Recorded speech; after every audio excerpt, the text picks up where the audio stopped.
Hey, before we get started today, I want to share a message from our sponsor, Bundles and Snuggles, the ultimate baby shopping destination. Their products are high quality and affordable, and you can easily get them delivered to your doorstep. Now, I have a special giveaway for the people who are here watching this session. I have carefully crafted a gift hamper that is perfect for the new mom, whether you're welcoming your first baby, second baby, third, fourth, whatever. And in it, I've carefully picked out things that I think are essentials. So I think this would be a perfect gift for yourself or for a new mom in your life. So if you'd want to get this hamper, please let me know by dropping a comment during this session. Let me know who you want to give it to, why you want to give it to them. And do make sure you have registered for this event. That would be the best way for me to be able to communicate to you should you win. So remember, make sure you're registered. You can find a link to that in the description box. And comment letting me know if it's for you or you'll be giving it to somebody else. All right. Thank you, Bundles and Snuggles, for making this happen. Let's get on with our session. Welcome, everyone, to this amazing event. This is the event where we are going to dig deep into everything co-parenting, child maintenance, your rights, and everything that comes with that. I put up this event a couple of weeks ago and we've received an overwhelming response, which is why I decided to do it this way. Initially, I'd hoped to reach maybe 40 people, put up a Zoom call, and we have our webinar there. But with over 800 responses to attend this thing, I thought it's best to do it a bit more professionally. Thankfully, you had all submitted your questions. I have over 700 questions that we're going to dig deep with Ivy on, so that you can also be able to view this, share this at any point in time. Now, this is going up on YouTube Premiere. You are not going to be able to forward, but you can always look back to some of the things that we've already said. We are going to be on chat, Ivy and I, to answer any questions that come up from anything that we do say. So if you have something that's burning that you want to respond to something that we've said, please feel free to do that. You're more than welcome. We are there to look at it. And then after this event, we are going to be on Instagram Live. That's at Mama Till's Podcast. Make sure you're following that for 30 minutes for any feedback or any follow-up questions you think that you have that you need for more clarity on. We're going to be there.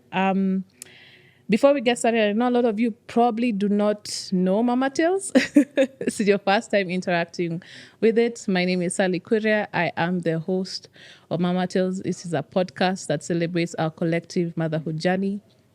Episodes feature stories from moms who talk about points in their motherhood journey that have had the greatest impact on them. And new episodes go out every single Tuesday on major podcasting platforms. So that's Spotify, Apple Podcast, AfriPods, Pocket Cast, Castbox, wherever you like listening to your podcast, you're more than welcome to check it out. And then for this event, I have an amazing guest who will impart her knowledge and expertise with us. So I will let her introduce herself. Wow. Hi, Sally. And thank you for having me yet again for this episode to speak on matters co-parenting. My name is Ivy Kathungu. I am a family lawyer, but I have a bias towards children rights. So that is custody and maintenance, that is adoptions, that is guardianships, and everything child. Yes. Yeah. So yes, this is your second time here. The first time we were together was on, I think, episode 48 in December. We had what do you call it? A holiday survival guide series. And you came on to talk about co-parenting, and it actually helped us come to this event because there's quite a lot of things that came up from that. So like I said, in the registration form, we received over 700 questions, and definitely we cannot go every single question. So what I did is that I went through every single one, grouped them into 3, which is how we're going to do that. So there's on successful co-parenting, there's on parental responsibility agreements, and then there's on court and custody stuff. And in each of those categories, there's questions and then certain scenarios that we were sent. That's how we're going to do this. So I think we can just start, right? And the question that a lot of people had was, how does one start co-parenting? What's the best way to initiate that conversation? And what should be the priority? Okay. Now, how does co-parenting start? Maybe I need to first start with the basics so that we can all understand the critical things before you even start the co-parenting journey. One, it's very important that everybody understands that all children have the same rights and are protected by the law, irrespective of the mode of entry into the world. Whether it was a child born in a marriage, whether it was a child born within a relationship that's not a marriage or a partnership, whether it's a child born out of wedlock where one of the parties is a married person and the other party is not a married person. So all these children are protected the same by the law.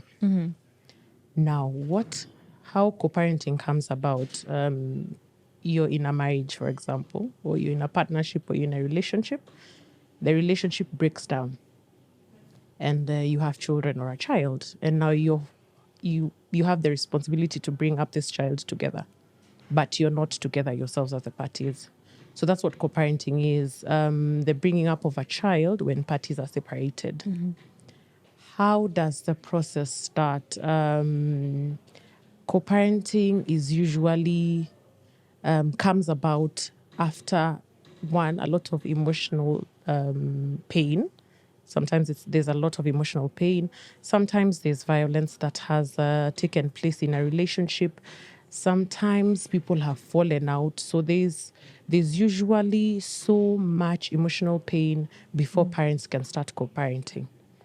So two ways: either somebody can go to court, an aggrieved party can go to court where one is suing the other, and if they are not pulling in the weight, or two, parties can decide to go the out of court way and do what we call a parental responsibility agreement.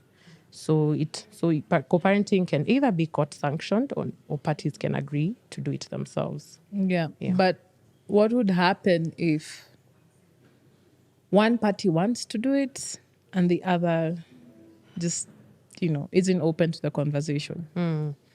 So if one is not willing to cooperate, then you go to court. Okay. I like to tell people to first start with mediation or try, negotiating, because you get a more favorable outcome when you're in control of the process, as opposed to court sanction, because the court will give its orders. You have to obey whether you like it or not. So if you're able to do it out of court and negotiate and get a term or terms that are, workable for both the parents and the child or the children, that's good.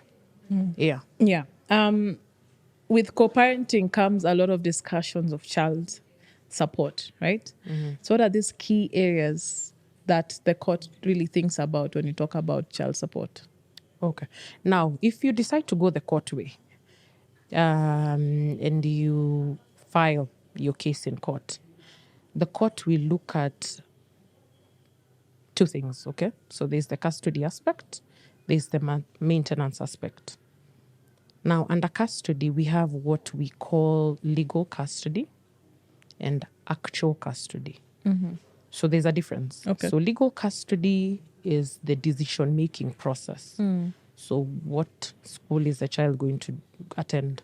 What system of education? What medical procedures are there? And every major decision, okay?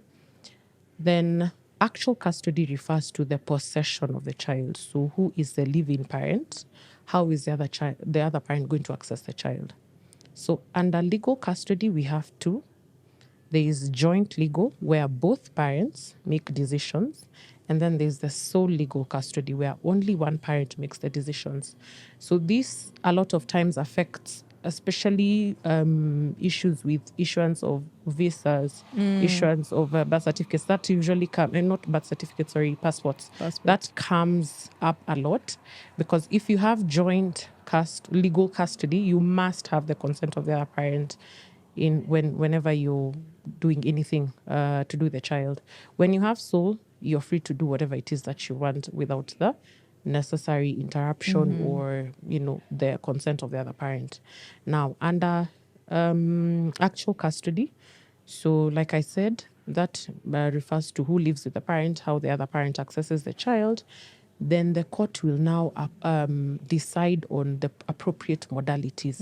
It could be that the mother lives with the child or the children, then the father accesses them every weekend, every 2 weekends, every week. So it is dependent on every case. Yeah.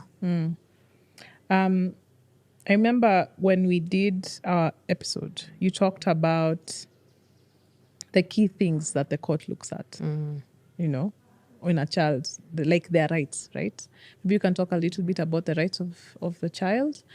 And are there any rights that are given to parents when they get into this process? Okay.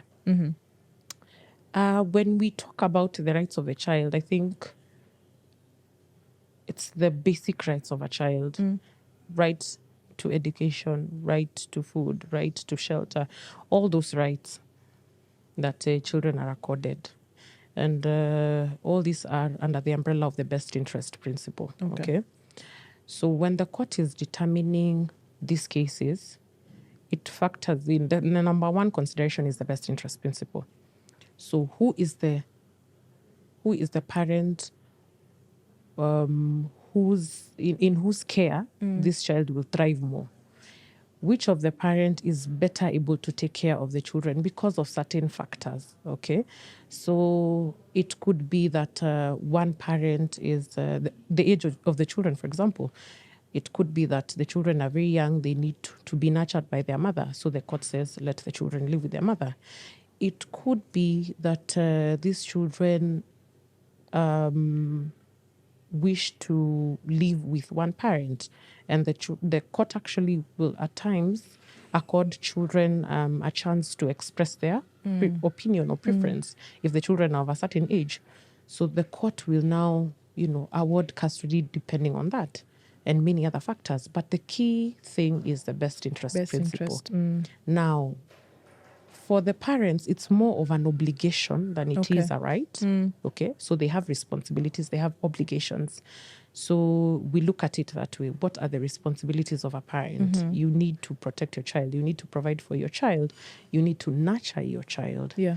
So the court looks at it that way, rather than the rights of the parent. Yes. Okay.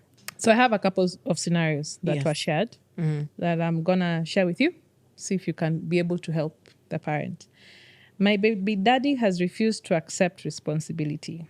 How do I get assistance? Because caring for the child is expensive and things are tea for tough.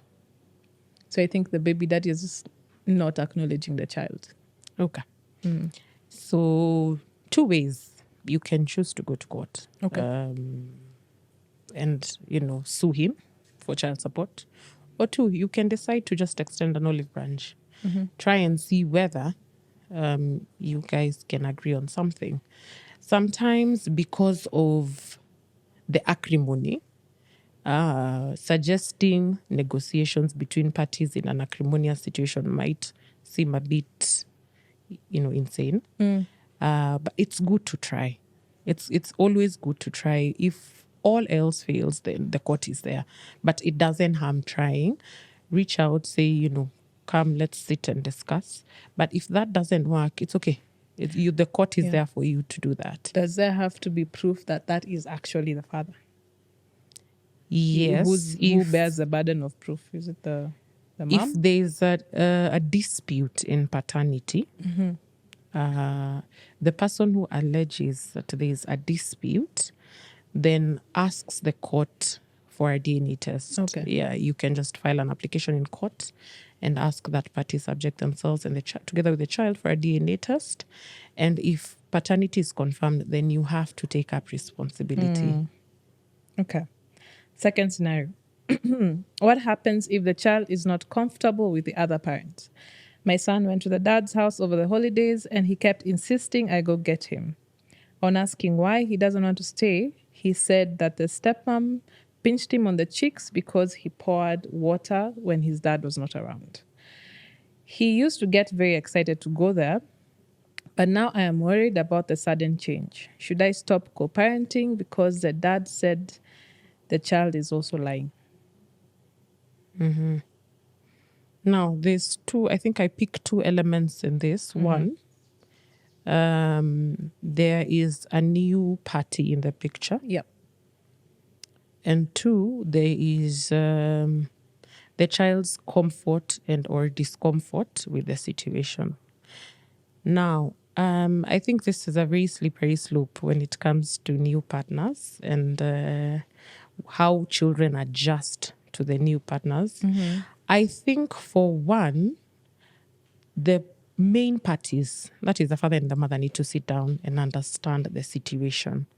Because I would want to assume that the mother is hearing this information from this child.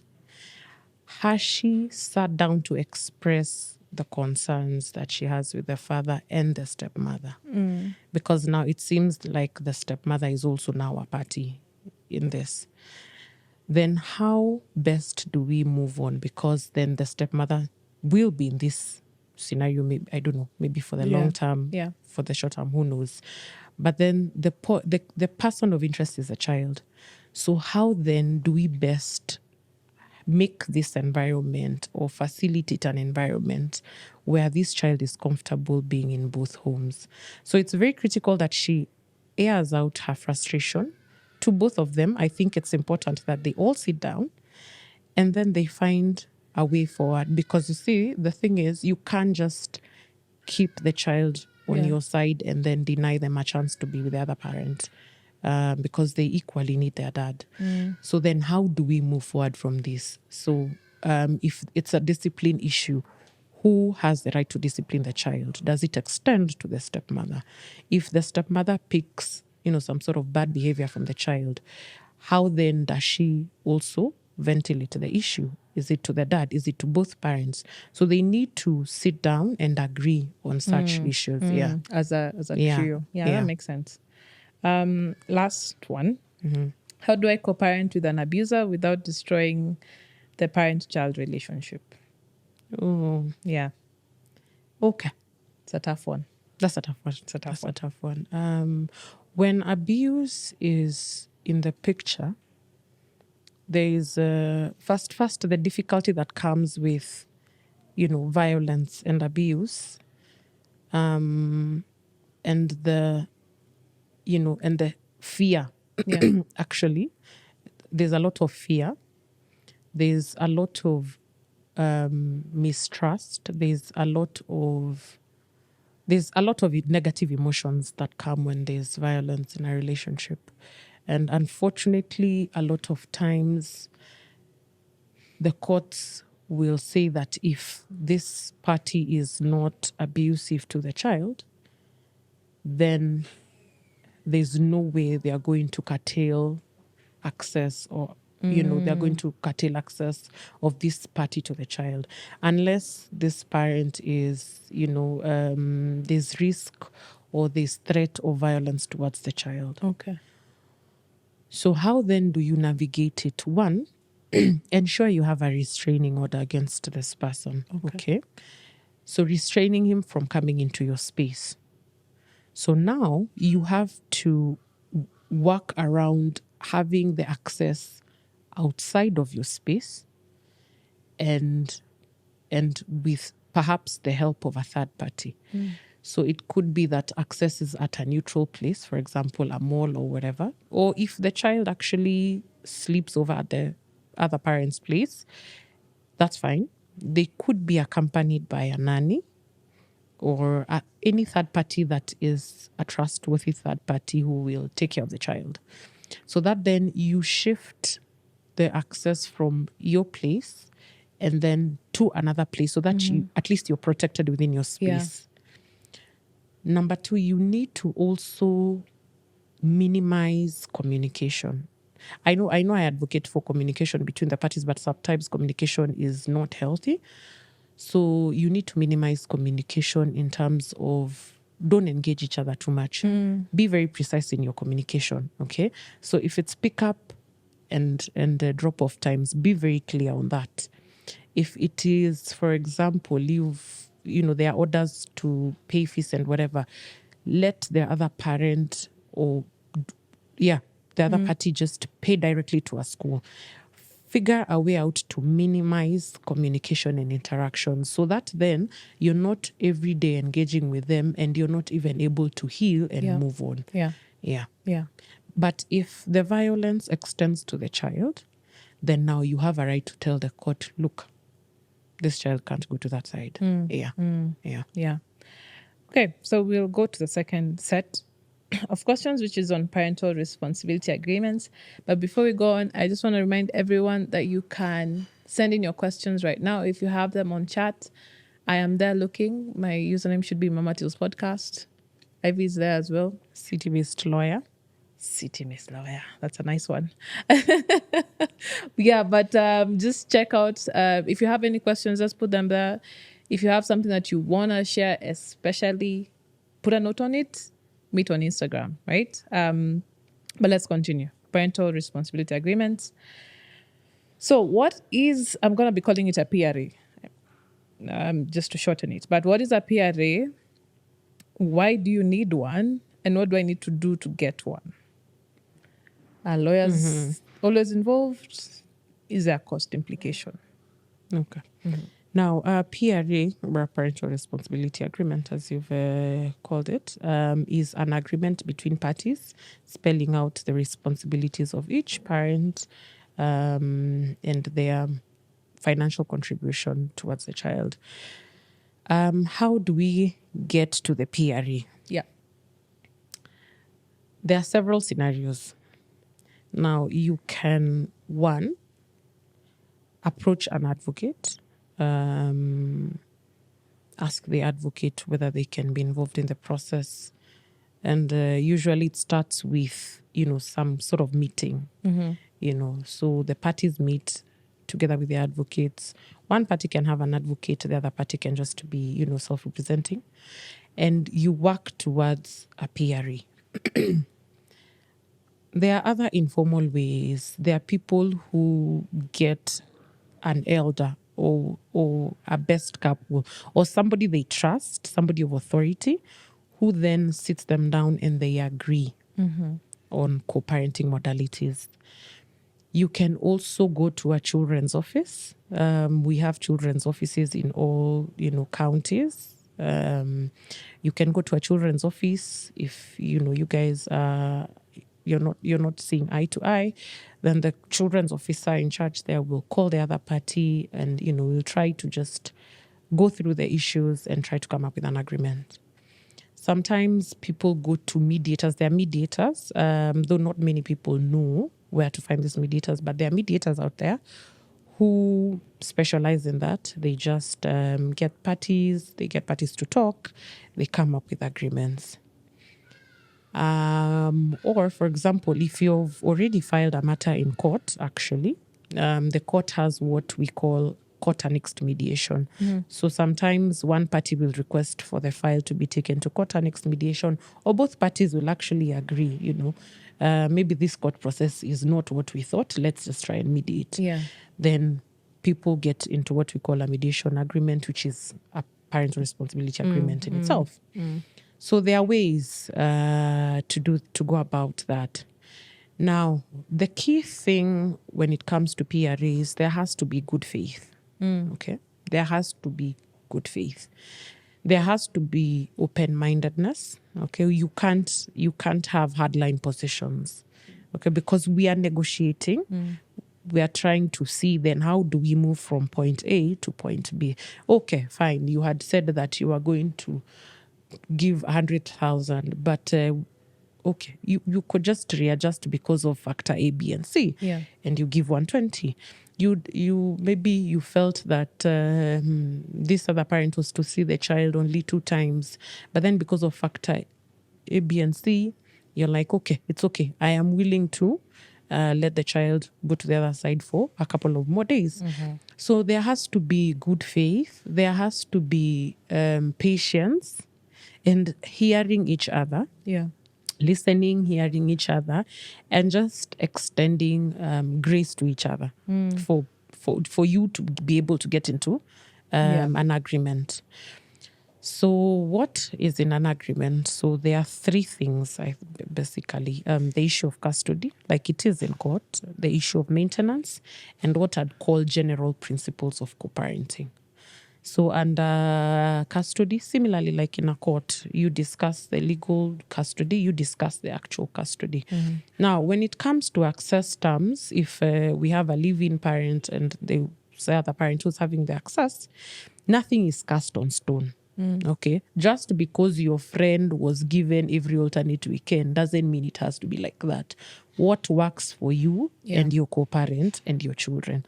There are people who will have children will be alternated in homes every week. There are others Monday to Thursday, Thursday to Monday morning. There are others 2 weeks here, 2 weeks there. So it varies and it changes on a case-to-case basis. So it's upon the 2 of you to decide what works for you. Now, if you're getting into a PRA, most likely you're getting into a joint legal custody sort of arrangement. Now, in terms of maintenance, 5 key things, are included. So there's the issue of education. There's the issue of shelter, there's the issue of clothing, there's the issue of food, and there's the issue of education. Yes, education, shelter, clothing, food, and medical. Medical. Yeah, 5. So those are the 5 actually which the court looks at, but also these make up part of the PRA. So between the 2 of you, who is in a better financial standing? Are you able to take up the bigger bills? Do you want to itemize everything and the costs and then, split 50-50? So again, nothing is cast on stone. It's the 2 of you to agree. Do we draw up a budget? If the budget amounts to 100,000, does person A contribute 50, the other one 50? Is it 30-60? So please be open-minded. Yeah. So just try and see how best you can work around the finances. Then we have now the general principles. Okay. So this is in terms of, are you raising children in a certain faith? What kind of communication is going to be taking place? Are we communicating through WhatsApp or email? What's the turnaround time for the communication? What's the situation with the extended families? Are our children allowed to see the extended family? In terms of introduction of new partners, after what period of time are we saying is good to introduce the children to these new partners? In terms of just agreeing that, communication will be civil, communication will be respectful, and all those things. Those are general principles. Yeah. So I'd say those 3 things. Interesting. Yeah. So, because you'd imagine the PRA just has the maintenance part. So even the nitty-gritties of communication, of when partners are involved, all of that. Absolutely. Okay, because there's another question that comes from someone and they're like, away from finances, can you compel a co-parent to be a father figure in your child's life?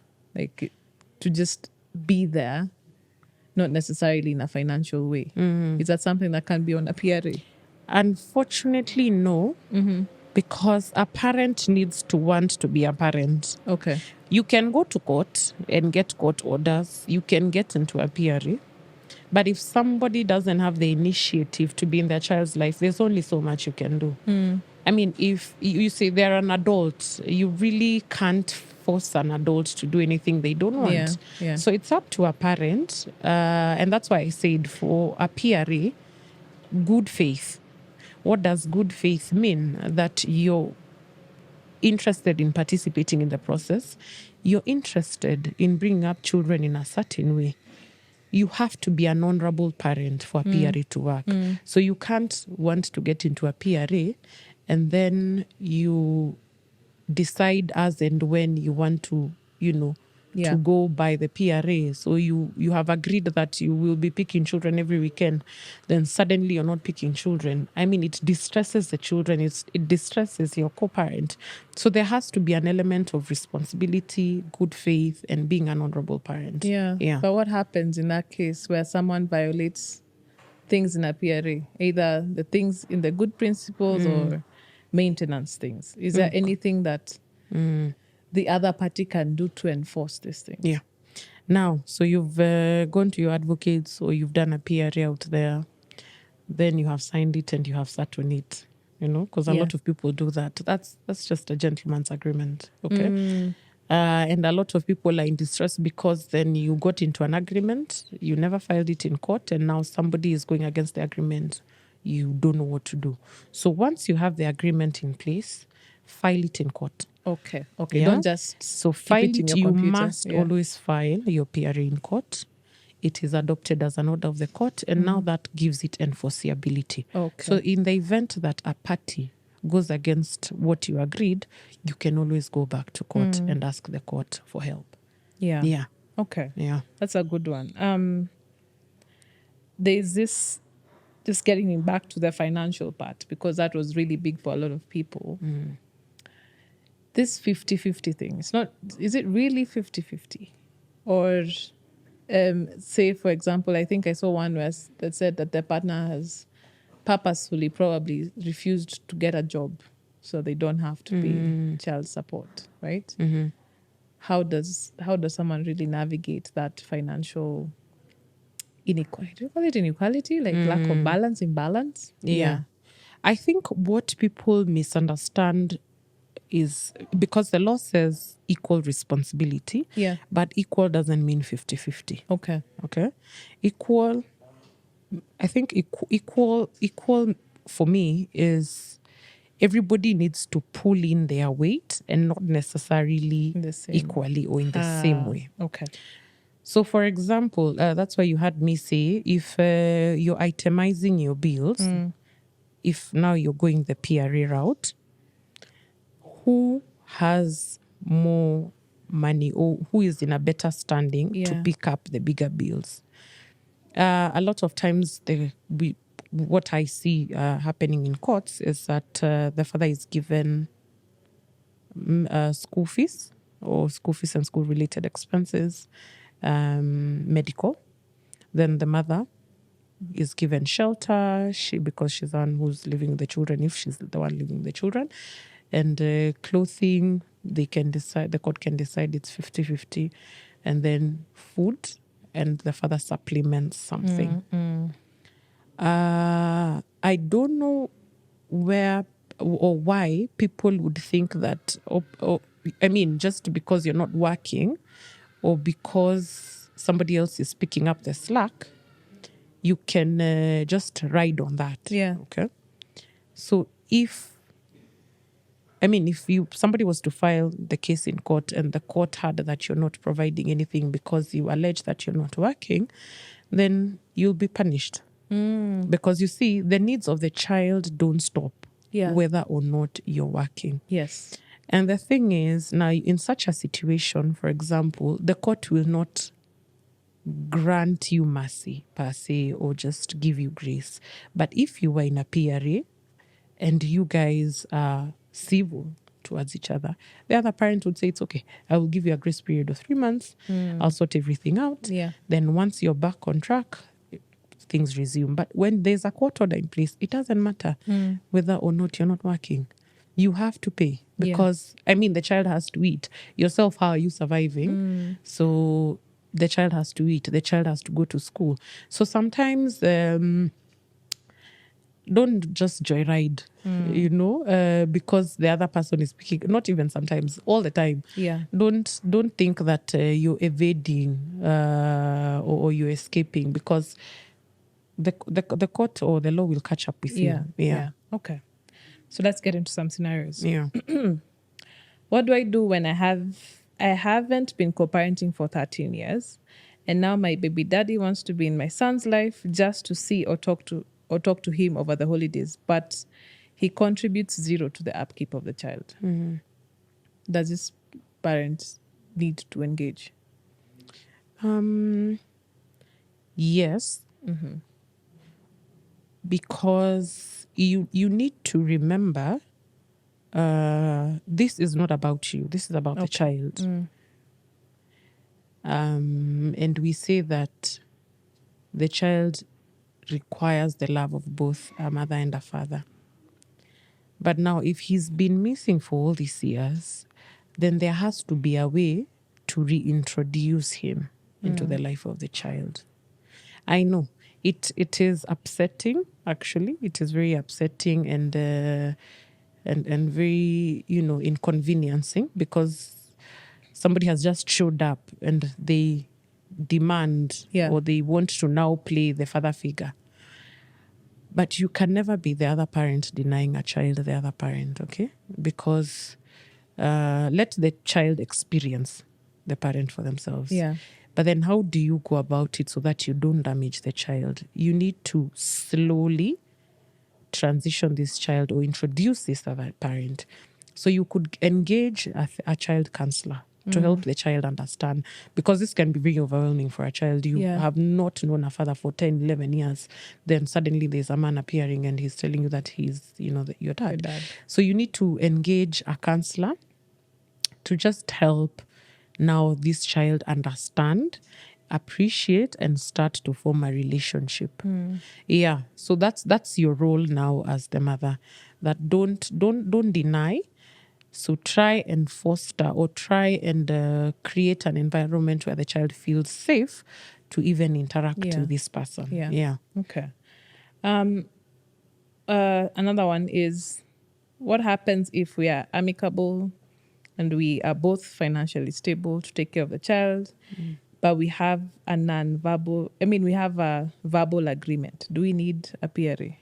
Yes, absolutely. There's nothing like a verbal agreement in parenting. Like you just need to, that's what I call the gentleman's agreement. You must always write it down. You file it in court and get it as a court order. And even if both of you are financially stable, yeah, it's because okay. you see, who knows the future? You know? So you'd rather protect yourselves, both of you. It goes both ways.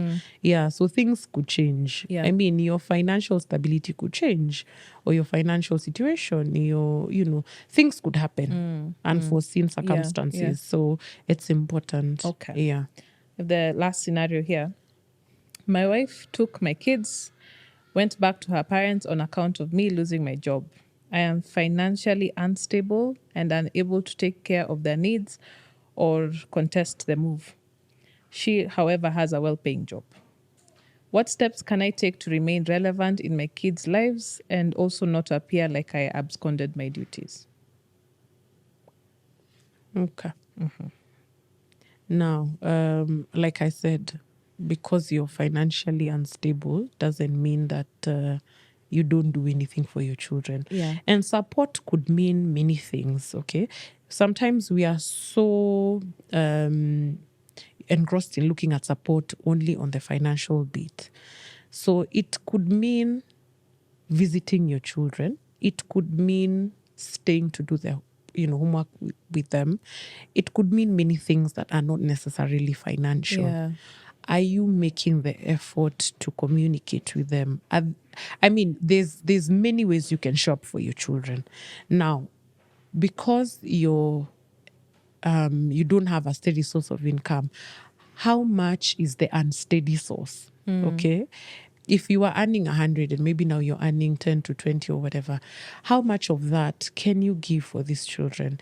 And you see, this is a thing. People actually understand when you're going through financial challenges. I don't know why people think that the other party won't understand. If it's a genuine case, then most often the other party will understand that, look, things are bad for this person and it's just for a short while.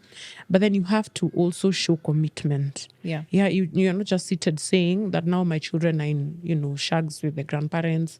I don't have money. Then you just sit, wallowing. in misery. So you have to be proactive if you want to be in your children's lives. Yeah. So he can start the conversation with the mother of his children. Like, ask her to then, or rather, I want to assume that she's actually just doing the most of, the financial contribution. But let her know that, you're working through things. At least within a certain time frame, you should be better off. See how you can chip in. Yeah, just discuss. And I'm sure even the parents of that girl wouldn't want to deny you merely because you don't have the money. Job. Yeah. I remember there's a question I saw where I think it was a dad asking if my partner has decided that they do not need me in this child's life, is there something that we can write to just say that I have been kicked out so that this woman doesn't come back later? You can never relinquish parental responsibility unless, of course, there are ways if you've given up your child for adoption. But you can never just sit and say, I am no longer in my child's life, unless then you agree that the mother of your child has sole custody where she makes all the decisions. But to just say that I have now said that I don't want to be in the life. I mean, you there has to be a formal process at least. Then go to court, or you guys get into an agreement and let her have sole custody, because I guess now that means, or what I understand him to mean, is the decisions. She doesn't want him to be part of the decision making. But you can never wish away a parent. I think people need to realize that. It doesn't matter how terrible they were or they are, or how much you dislike them. You can never wish away a parent. And they have rights as much as you do. We're going to go to the last section of questions. Again, if anything comes up that you want a bit more clarity on, hit that chat, write it down. We meet on Instagram at Mama Tales Podcast right after this. And the last one is on court and custody. So, because there's quite a lot of people who registered that said they're already in the court process. And a very common question that came up was, what happens if a partner ignores court orders to pay support or do visitation? What are the process or the procedures towards enforcing this? Okay. Now, I usually see enforcement come about when it relates to money. Yes. Like I think I said earlier on, you can never force a parent to want to participate in their child's lives. Yeah. So if they are not showing up as ordered by the court, there's only so much you can do. What you can do is then ask the court to review maybe the access terms, okay, to reduce the amount of time if they are unable or if they are not willing to abide by what was said by the court. But when there is disobedience when it comes to maintenance, there are 3 ways you can get help from the court. You first must apply for execution. You have to go back to court and do what you call an application for execution. Now, you ask for the court's assistance either in 3 ways. 1, you can have warrants of arrest against the person. You can attach somebody's salary, and you can attach somebody's property. Okay. Now, number 2, attachment of salary, because I see a lot of misinformation out there that you can just one day wake up and go and attach somebody's salary. You can't. There has to be a court order sanctioning that. And even then, you can't attach more than 2/3 of somebody's salary. And what do you mean by attaching a salary? It's now the salary, your employer cuts part of your salary or takes out part of your salary and pays directly to the co-parent. It's like a standing order. You know what I mean? Yeah, it's like a standing order. So you have to have a court order. There are some organizations, however, I think international organizations, where if they even catch a whiff of somebody absconding their parental responsibility, especially financially, they will take measures within the organization. But that's not the day-to-day Kenyan organization. Yeah. Yeah, so you can, those 3 ways. warrants of arrest are very effective, and it's quite sad but I have to say that it's very sad that people have to wait for an arrest warrant to be issued for you to pay up what you need to pay up. Yeah. It's quite embarrassing, and I don't think it should get there. It should never ever get to a point where somebody has to file for execution.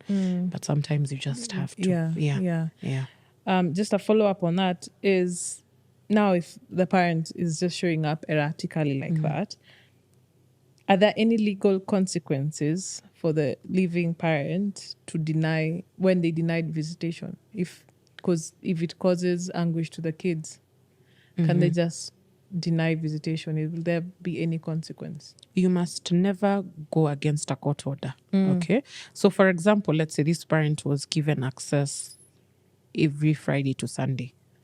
So they've done the first Friday to Sunday. Then as the months go by, from now Saturday to Sunday, then Sunday only, then they disappear completely. So you can either go back and ask the court to review the terms and give your reasons. Okay, so it's no longer working. If it's affecting the children mentally, are the children seeing a counselor? Can the counselor do a report to show how this is affecting them? But you must never be the one to deny. Okay. You can never just sit and go and say that you will not give custody, or you will not give access because somebody is not doing what they should be doing as per the court order. You must never take the law into your hands. Yeah. So you have to always go back to court, because what happens is, if you now don't give access, they rush to court and say they've been denied access. Yet they're the ones who wanted to just, access the children erratically. Yeah. So always ensure that whatever decision is backed by the court. Yeah. So go back and ask the court to review the terms. Yeah. And what are the circumstances that can lead to a father getting full custody? Interestingly, we are seeing changes where now, we used to say that mothers were best placed to have custody of children, especially children of tender years. These are kids below the age of 10. But now things are changing. It's no longer the norm. So the court will look at several factors. Why 0 to 10 was custody was granted to mothers was because, they are young, they need to be nurtured and all that. But sometimes there are exceptional circumstances. For example, if the mother is not well mentally, or, the law says, the case law talks about immorality, women of, who are immoral, but that is very subjective. Yeah. So what constitutes immorality for one does not constitute immorality for the other. But exceptional circumstances, maybe the mother wants to leave the country, and the children are very grounded in the country, and the father is the one who is going to remain. So the court would give him custody. But we are seeing it's actually, numbers are rising where fathers are getting custody, full custody. And on that custody thing, if an absent father comes back after not being there for a while, does the parent now have to formally share custody? If they didn't have, they probably just have by default sole custody. The father comes back. Now do they have to? You can choose to. You can choose to overlook and try rebuilding a relationship, or you could wait for the other parent to go to court. Okay. Leave it on them to. You just let them go to court and see what the court says. Okay. Yeah. Then let's get into the scenarios. If my child's father's name is not on the birth certificate and the father passes on, can I claim for anything that the father leaves behind? That's a very interesting question, because now it even gets into the realm of succession. Yes, you can. Okay. Yes, you can. But then you would have to go through a DNA. Your child rather would have to go through a DNA test. Then that would mean getting the father of your baby daddy's siblings for a sibling DNA, or his parents, so that then they can ascertain that this is actually a child of the deceased. Yeah. So then that is sort of complicated, because I think most of you know how succession court is, can be complicated and long and tedious. So if you find yourself in that situation, yes, you can always approach the court, and if paternity is disputed, then you conduct a DNA test to just confirm that your son or your daughter was the child of the deceased. I've just remembered another question on the certificates. Do you need the father's name to appear on the child certificate if you're getting into a PRA? So yes and no. Okay. If and I don't know whether there are those ones who are out there who are okay with not being on the birth certificate. If that's not an issue, then you can go ahead, but it's important that you're on the birth certificate. Yeah. It's just, it gives the child an identity, so if you're not you're not bothered about not being on the birth certificate, but you're still willing to go on, I don't see why not. Okay. But it's just advisable that, to be on the birth certificate. Right. Yeah. There's a question on Sharia law and child support for Muslims. How far can Kenyan law go into helping a child's custody case in that court of law? Now, if we are talking Sharia law, there's two ways. You can either be in the Qadhi's court, or you can be in the children's court. You see, those distinct courts, those two are distinct courts, and they have different principles. What they share in common is that the child's best interest is of paramount consideration. Okay. Now, if you profess the Islamic faith and you come to the regular courts, the court will expect you, as the mother, to also contribute. Under Sharia law, within the Qadhi's court, it's the responsibility of the father fully to support the child.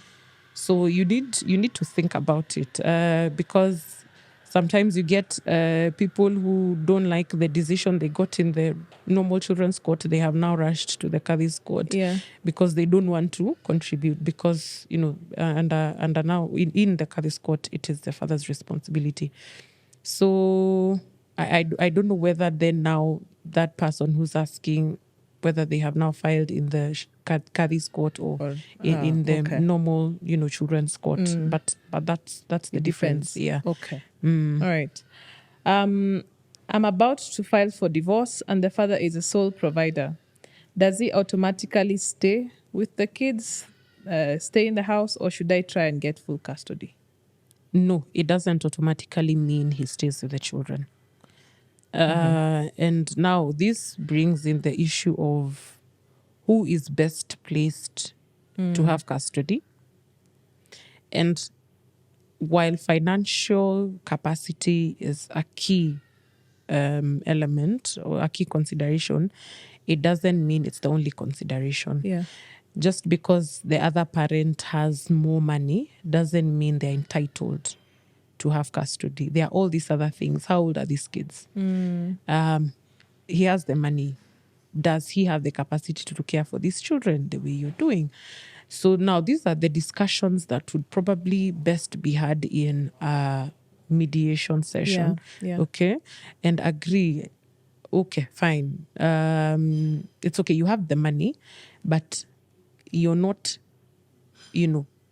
more capable than I am, or you're not as able as I am to take care of the children. Because he could have the money, yes, but is he there? Is he present? Yeah. Yet the mother has the time. The mother knows the children's routines.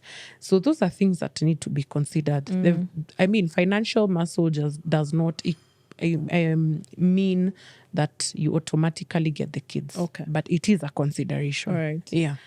What happens if a parent is using their financial standing to manipulate things? Either keep the kids away from you because you can't do it by yourself. How does this mother protect her rights?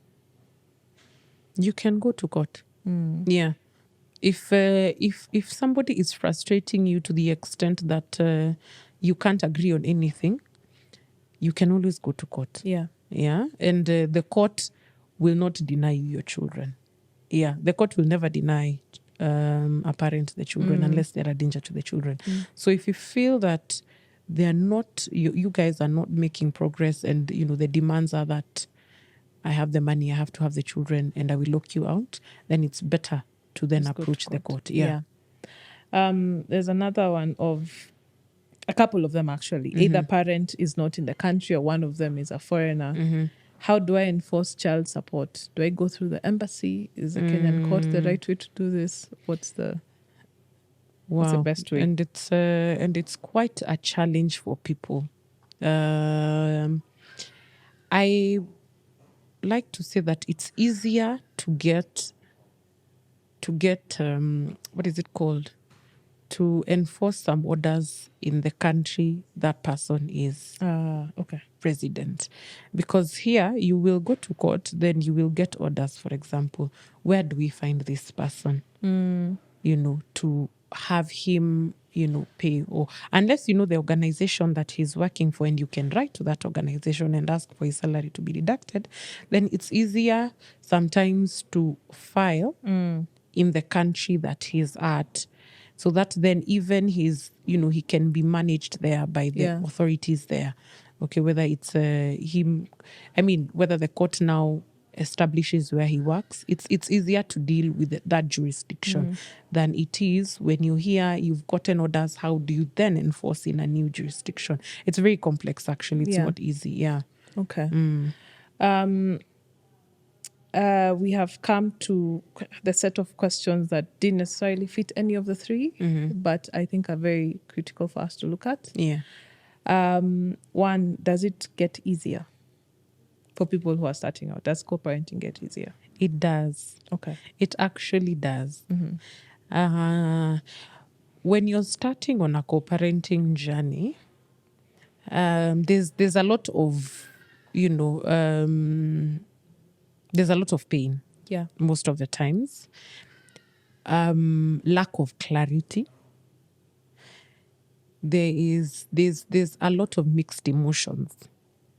So even before getting to just understand each other now when you're separate, it takes time. Don't beat yourself up if you're starting this journey, but it gets easier with time. Yeah. How much time is dependent on the parties, because I tell people you can decide to make it difficult. Okay, you can decide we will be difficult, both of us. If you say this, I say this. This is my position. We'll not grant each other grace. We will not be patient. So you can decide to make it difficult.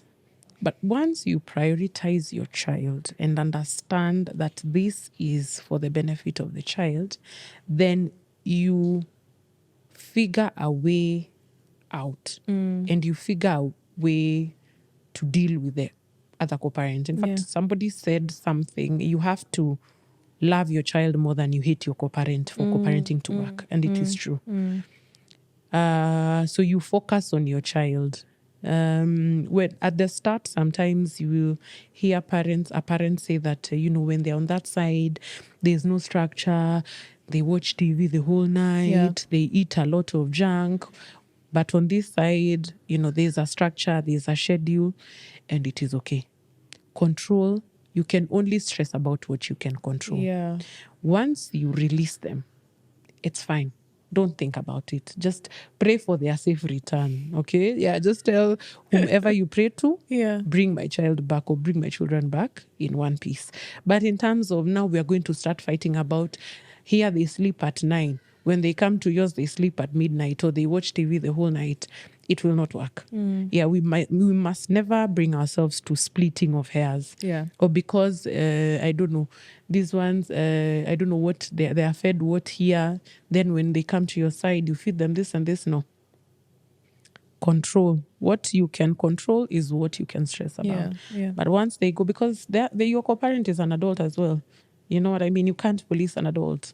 So once you release them, it's okay. Yeah. You have done your bit. When they come back to you, continue doing your bit. Be the bigger person. Yeah, be a bigger person. But a sensible co-parent will see how that affects children, you know, the lack of structure, and they will want to do it better or, you know, ask. Sometimes parents ask, they're like, okay, so when they're on that side, what's the schedule like so that I can try and incorporate it on my side? Yeah. So a sensible co-parent will want to be a team player. Yeah. But it gets easier. It gets easier. And I think, you know, once you're over a mountain, I mean, you look back and you're like, that used to stress me all, you know. and people have sleepless nights at the beginning. Yeah. It's hyperacidity, it's this and that, it's, you know, whatnot. But with time, you're like, you know what? It's fine. You know, they enjoy having two homes. Kids, you know, when I was at daddy's, I did this. When I was at mommy's, I did this. So they have stories. They have stories. So make it an enjoyable story for your child. Don't make your child feel as if going to that side, or it is tears, or they are guilty, you know, enjoying that side. So it's okay. It's fine. Yeah, it gets better with time. Yeah. And what happens if the child really doesn't like the other side, doesn't want to go? It gets to a certain age where you can't force a child to go to the other side. Yeah. You know, 12, 13, 14-year-olds, you can't force them. But these young ones, your role is to facilitate the relationship. Okay, understand why they don't want to be there. It could be something as simple as they go to the other side and TV is switched off at 7. They're used to watching TV up to 8. So how do we work around that? Help the child understand. Yeah, because, you know, it's not an ideal situation for everybody and for anybody, you know, in that kind of situation. So help the child understand that these are the regulations here. When you go to that side, things might be a bit different. Yeah. And it's a challenge helping children understand. And again, circle back to the issue of a child counselor. If you can, please get a child counselor for your child. Yeah. So I'll ask you the very last question. How does a partner to a person who is co-parenting best support the situation? Interesting. Very interesting. How to support. Okay. Number one, if you're coming into a situation of, or rather you're getting into a relationship with somebody who's co-parenting with another, you need to first understand the boundaries. And by boundaries, I mean what system is in place first. What system is in place? Okay. What kind of communication is taking place between these two co-parents, so that then you don't find yourself being at the center or, you know, accused of frustrating the kind of communication they have. Okay. So you need to understand the boundaries. You need to understand you need to have, you know, talk about the expectations. Yeah. Okay. And that's why it's very important, if you can, because sometimes people can't, if you can, sit the 3 of you or the 4 of you, because sometimes maybe, you know, both parents have moved on. So to understand each other and how to then ensure that there's continuity in the system. So don't try to center yourself. Okay, then now you're fighting the co-parent, because at the end of the day, it's the child that loses. Yeah. So see how then you can support. It's such a thin line from the sidelines, but still within. Yeah. Okay. So, and it will mean sacrifices. Sometimes your partner is not able to pick up. It was their weekend to pick up. They are not able. You have to rush and pick up because it's that child's weekend with you guys. Yeah. So it requires a lot of sacrifices from a step parent. But then always remember, you are secondary. You are not primary. There's a father, there's a mother. There's now those are the primary parties and the children. Then you are secondary. You're not a replacement. You're a bonus. I like to say that you're a bonus good parent. one. Yeah. Which is a good thing. You're a bonus, but you're not the replacement. Yeah. And you must never try to be a replacement. So if you feel that you have issues you need to raise about, maybe you've picked something about the child, talk to your partner. Yeah. There are people who are so free with each other, as the parent will call the other parent, on the other side. By the way, I've noticed this and this. By the way, can, the child come? Even if it's not the weekend, I'm doing this thing, can the child come over? Can the children come over? So you need to establish very, very clear lines of communication as well. There has to be transparency. Yeah. Yeah. So that it can work. So remember your position. You're a bonus, not a replacement. Yeah. Thank you so much, Ivy. I think the thing that I've really been getting from a lot of our conversations is, in as much as the foundation of co-parenting is a lot of pain, the best way to approach a lot of these things is to just act in good faith. Yeah. Just try and separate yourself from the pain to considering the kids. It sounds easy, but I think it's something. It does. But it doesn't feel like an easy thing to do. It's very, very difficult. Yeah. And I think during the episode we did, I said everybody in this kind of situation needs to also go through therapy. The parents to be to be helped to understand how to compartmentalize everything and how to just be able to be a parent and be an individual. Yeah. It's very difficult because, you were in a happy union, then suddenly everything has gone left. If there was violence, you're scarred. There's all these things you're dealing with, anxiety and whatnot. Yeah. Then somebody's telling you to extend an olive branch to the other person who's caused you misery. It's very difficult. It's hard, yeah. But then when you realize that how much it affects the children, then you figure a way out. So if you can, the courts nowadays have what we call, but it's been there, but now it's more amplified, what we call a family assistance order, where the court itself says, let the parties go into therapy. There's sometimes when there's such bad breakdown of communication, something as simple as pick up time. Yeah. We can't text each other. We can't communicate. We have to go through third parties or lawyers or whatever. So the court is of the opinion now, first, these ones need to be helped to communicate, or even advocates themselves, they decide, let's first help these people to get to a point where they can communicate without insulting each other. So therapy is very critical. And it goes for both fathers and mothers. So if you can, please do it. Yeah. You need somebody to walk the journey with you, somebody who's objective. Because what happens when you confide, let's say, in family members, they take a side. Of course, if I had a relative of mine or a friend of mine going through whatever, I'd not be objective. Yeah. So you need to have somebody to help you and to hold your hand as you go through all that, because you're also mourning the end of a marriage or the end of a relationship, the end of a partnership. You need to be helped to understand how that is affecting you psychologically, how you could be the one who's sabotaging your own child without knowing. Yeah, and we are human. Yeah, it happens. It happens. Yeah. Okay. Thank you, everyone, for sticking with us to the very end. I want to thank Ivy as well for showing up for us not only once but twice, and I fear many more times in the upcoming future. I also want to thank Summerbox for hosting us for this session. There are some requests that came that needed specific guidance, or I felt like maybe a one-to-one consultation might be better. I did put a mark on those. I will reach out to you personally. And Ivy is open to communicating, or at least you can give out a way for people to reach you.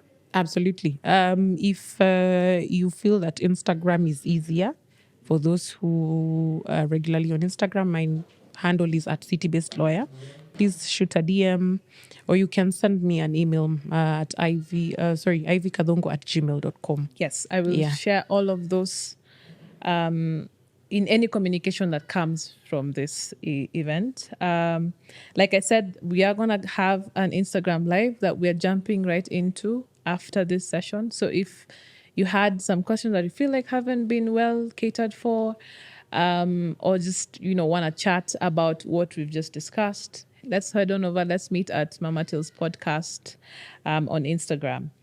And then lastly, I would want to say, subscribe and follow Mama Tales wherever you get your podcast. You can even subscribe to us here on YouTube. We've got a great lineup of events coming up this year, amazing stories as well that are coming up. And the best way you can show support to this platform is sharing this with a friend or two that you think might find value in the work that we're doing here at Mama Tales. You can also consider making a monetary contribution. I always say this as the end of every episode. Consider it like buying me a cup of Java dawa. I really love those. When I'm editing these stories to bring them to you, every single bit helps. Details on how you can do that will be in the description of this video, as well as I'm sure I'm going to put this up on the podcast. So in the show notes of the episode as well.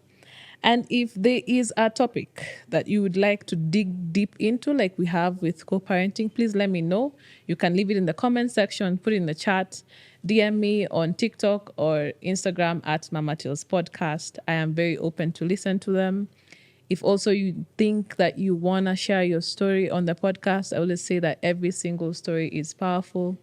I have done over 50 stories right now. Nothing looks like the other, and we are learning from each other. So if you want to share something that has impacted your motherhood journey, feel free to do that. There is a form that you can fill. Head on over to mamatillspodcast.com. It's literally the first thing you will see, or just hit me up on my DMs, either on my personal Instagram, that's at Sally Mogore, or at Mama Till's Podcast. Yeah, and I think that is it. We have come to the very end.